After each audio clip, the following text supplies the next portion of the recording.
Il me semble que je viens de trouver la faille de l'approche de Roche. En fait, en apparence, elle est pro-musulmane, ou au minimum, elle est objective.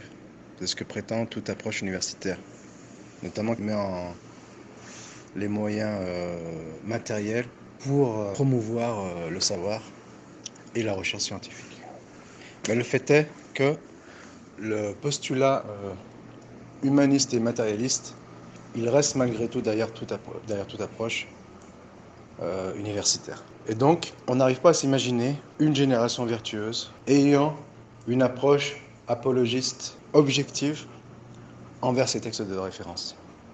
En l'occurrence, après avoir, à juste titre, discrédité l'approche, l'hypercritique, qui prétendait de façon farfelue que le Coran fut une production musulmane post-Mohammed, donc après l'époque de la prophétie, donc qui aurait été mise en place par les divers califes omeyyades ou les émirs de la dynastie omeyyade. Donc de Roche, de toute façon par la force des choses, quand bien même il sera extrêmement honnête, il réfute cette approche et reconnaît ou valide l'idée qu'il y a un corpus, un squelette coranique qui est le produit de la première période après la mort du prophète, donc qui est quasi contemporain à l'époque du prophète. Ça, c'est un premier postulat, et c'est une grande avancée, même si en vérité les orientalistes du 19e et du 20e siècle, aussi, ils étaient beaucoup plus, peut-être, virulents dans les attaques contre l'islam. Ils reconnaissaient que le Coran était le même depuis 14 siècles, et ces mêmes orientalistes, pour la plupart ou souvent, qui étaient des chrétiens, ils remettaient en question la fiabilité de la transmission de la Bible. Donc il y avait cette double action.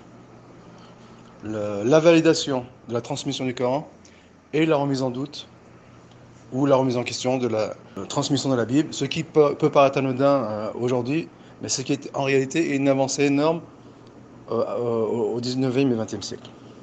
Donc, la faille du discours à De Roche, donc qui sera suivi bien sûr par Hassan, et Hassan il va même éventuellement le renforcer, l'agrémenter par sa propre culture et ses propres références, étant donné que Hassan il est versé dans la science des qira'at. L'approche de Doroche, elle est défectueuse dans le sens où il part d'un postulat qui est les maigres matériaux dont l'islamologie a à sa disposition pour comprendre le phénomène de compilation du Coran et l'aveu, en quelque sorte, que le Coran a été essentiellement et principalement transmis par voie orale, avec tous les aléas qui vont avec ce paramètre, notamment il engendre des aléas pour la philosophie matérialiste, qui remet en question la dimension spirituelle de l'être humain et de l'individu. Donc, outre l'occultation de la dimension spirituelle et apologiste d'une génération vertueuse, il y a une autre occultation qui est la transmission orale de cette tradition. Et par rapport à cela, étant donné qu'a posteriori, les musulmans, ils ont réfléchi sur la transmission du Coran. Ils ont codifié cette transmission. Ils l'ont archivé, ils l'ont enregistré, ils l'ont développé et ils l'ont peaufiné. De Roche en conclut a posteriori qu'il a fallu inventer des hadiths, on va dire sacralisant la pluralité des lectures pour justifier la pluralité des versions qui sont attribuées au Coran. Voilà la grande faille de Roche. En l'occurrence, cette approche, elle n'est pas scientifique. Elle est aléatoire, elle est subjective, et ce n'est purement que de la spéculation intellectuelle. En fait, le phénomène qui se produit, c'est que dans l'ère du matérialisme, on va mettre les moyens matériels pour prôner la vision matérialiste. Et donc, on va y mettre les moyens scientifiques avec la mise en place d'universités, de matériaux pour préserver l'histoire. Donc, c'est un aspect du fait qui est entièrement louable. Il faut savoir que l'information, elle a un pouvoir sur les âmes. Donc, il y a avant tout des enjeux idéologiques. Donc, il y a des enjeux de domination.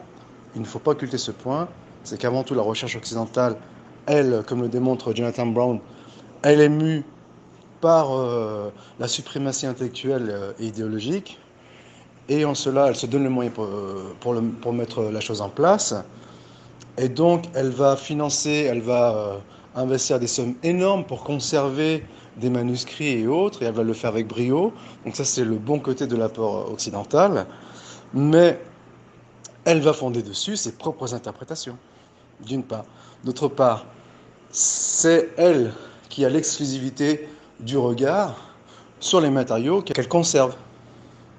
Et il est possible que certains chercheurs musulmans qui ne travaillent pas dans une université occidentale, même si, bien sûr, ce n'est pas entièrement vrai ce que je veux dire, mais j'extrapole un petit peu, il n'est pas accès à certaines recherches proposées par le monde occidental. Et quand le monde occidental va exposer ses recherches, on dira, ah bah regardez, les musulmans sont arriérés, ils sont en retard. C'est normal en l'occurrence, puisqu'ils n'avaient pas accès à ces matériaux. Et donc, déjà, c'est un premier amalgame. Il y a récemment un grand chercheur musulman qui a émis un livre dans lequel il rassemble toutes les lectures du Coran depuis l'époque de Othman. Donc c'est une avancée extraordinaire. Et ce dernier, il avait demandé à visionner les manuscrits de Sanaa, et ça lui avait été refusé par les autorités yéménites. Donc il a écrit ce livre, il est mort avant de l'imprimer, et là actuellement il est accessible. Mais là je veux en venir, c'est que dans un premier postulat, c'est qu'il y a un monopole scientifique qui est entre les mains des Occidentaux et qui éventuellement offre une posture pour celui qui fait des recherches. Il le met dans une situation, on va dire, d'état de fait ou de domination ou d'admiration face à cette hégémonie, ce qui peut éventuellement biaiser ses conclusions. Et ça, c'est une première chose. C'est-à-dire que tout chercheur aura un prérequis vis-à-vis de la science occidentale qui est purement matérialiste, donc qui est biaisée du départ. Et la deuxième chose qu'il est à noter, c'est qu'on va partir du postulat que l'approche religieuse traditionnelle classique, elle est biaisée car non subjective, non objective, et que l'approche occidentale matérialiste, elle est objective, et donc elle tendrait plus vers la vérité.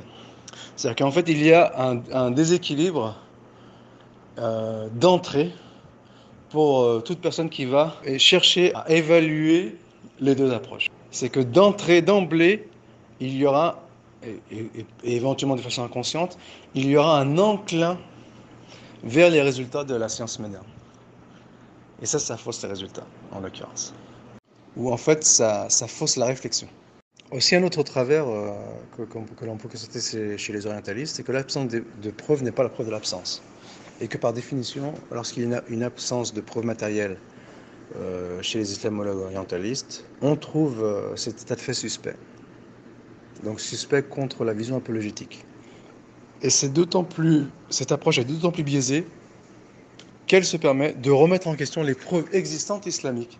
C'est-à-dire qu'à défaut d'avoir ses propres preuves et d'avoir, on va dire, une position neutre ou de suspens en disant l'état actuel des choses ne nous permet pas de faire des conclusions en l'absence d'éléments que nous avons en main, en sachant que les universités, elles ont des budgets, elles ont des comptes à rendre, donc ce sont des positions qui mettent mal à l'aise, même si elles sont éventuellement prônées, et que donc, pour se justifier, et ce qui est un paradoxe énorme, c'est qu'on va remettre en question l'existence de preuves islamiques. C'est complètement paradoxal. Et à l'absence de preuves matérielles, on va compenser par la remise en question des preuves islamiques pour justifier l'absence des preuves matérielles.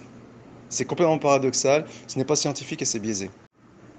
Malheureusement, ce que montre la difficulté dans ce débat, ce sont deux choses, deux éléments, deux facteurs. Le premier, c'est que, en fait, l'orientalisme, du fait qu'il s'est spécialisé dans un domaine sacré des musulmans, ça ne peut que prendre au dépourvu les musulmans qui ne connaissent pas en détail la façon dont a été répertorié ou compilé le Coran. Et d'ailleurs, les orientalistes jouent sur ce point. Ils jouent sur cette corde sensible, étant donné que les musulmans ne savent pas comment le Coran a été compilé. Ils ne savent pas non plus, ils ne connaissent pas non plus certains détails de la façon dont c'est faite la chose. Forcément, lorsque c'est un orientaliste qui leur apprendra, ils en seront forcément perturbés. Notamment quand un spécialiste orientaliste leur dira qu'un même verset a plusieurs lectures et que certaines de ces lectures se trouvent en dehors du codex de Othman, c'est un élément perturbant. Mais il faut savoir que les spécialistes musulmans, que ces éléments n'ont pas échappé aux spécialistes musulmans. Non seulement ils les connaissent, mais ils ont expliqué. Et leur explication, elle corrobore avec la vision islamique, et on va dire islamique, rationnelle, historique de la chose. Ça, c'est une première chose. C'est-à-dire qu'en fait, les orientalistes, ils mettent des éléments en avant qui n'ont pas échappé aux spécialistes musulmans. Ça, c'est une première chose. Même si le commun des musulmans ne connaît pas ces domaines techniques ou ces approches techniques. Et la seconde chose, c'est que les orientalistes, ils vont réfuter la vie classique orthodoxe selon le paradigme orientaliste. Et en réfutation, les orthodoxes, enfin, on va dire, ou la vie sunnite, ou la vie, on va dire, musulman traditionnelle, il va réfuter selon son paradigme à lui. Et là, on arrive à un dialogue de sourds. Chacun va camper sur ses positions. Alors qu'il faudrait répondre éventuellement aux orientalistes selon leur paradigme à eux. Et d'ailleurs, c'est ce que fait Sami El-Amiri. Il l'a fait récemment, c'est dans un audio récent où il parle du palimpseste de Sanaa, où il explique parfaitement ces choses et il répond aux orientalistes selon leur propre paradigme. Donc c'est une très bonne chose. Donc déjà, les orientalistes, ils ont leur propre paradigme et selon leur paradigme, ils jugent que dans on va dire, le processus de canonisation du Coran, il y a des tares et des lacunes, selon le paradigme orientaliste. En face, les musulmans, ils vont répondre selon leur paradigme, alors qu'en fait, il faudrait réfuter l'orientaliste selon le paradigme orientaliste. Et c'est ce que fait Sami El-Amiri. Donc récemment, c'est avec une série d'audios sur le sujet. Et il faut savoir qu'il y a des chercheurs d'origine musulmane. Je ne pourrais pas dire si ce phénomène tend à s'amplifier, qui éventuellement adoptent, ne serait-ce qu'en partie, la position classique islamique selon le paradigme occidental. Je vais en donner 3 exemples. L'un pour ce qui est de l'enfant en sacrifice, puisque c'est un sujet qui me concernait récemment, et qui s'appelle Zakaria Rani, et donc qui met en avant en tout cas la position musulmane sur l'enfant sacrifice, Ismaël. Je vais donner deux autres exemples concernant la canonisation du Coran, que sont Yassine Douton, donc qui confirme le processus de canonisation mis en avant par les musulmans, qui bien sûr va à l'encontre, ne serait-ce que partiellement, de François Desroches, ce que François Desroches bien sûr met en avant. Et la deuxième, c'est Asma Hilali, c'est une chercheuse, il me semble d'origine tunisienne, qui, au sujet des polyesters du Yémen, de Sanaa, dit que ce sont des aides-mémoires, des aides-lecture ou des mémos qui sont voués à l'enseignement. Et donc, bien sûr, ce qui remet en question la thèse de Desroches, que lui-même bien sûr réfute, mais il faut le savoir, qu'il y a des chercheurs d'origine musulmane qui, avec le prisme ou le paradigme occidental, rejoint la vision musulmane. Ce qui, au minimum, nuance, on va dire, ce monopole intellectuel qui est en vigueur en Occident.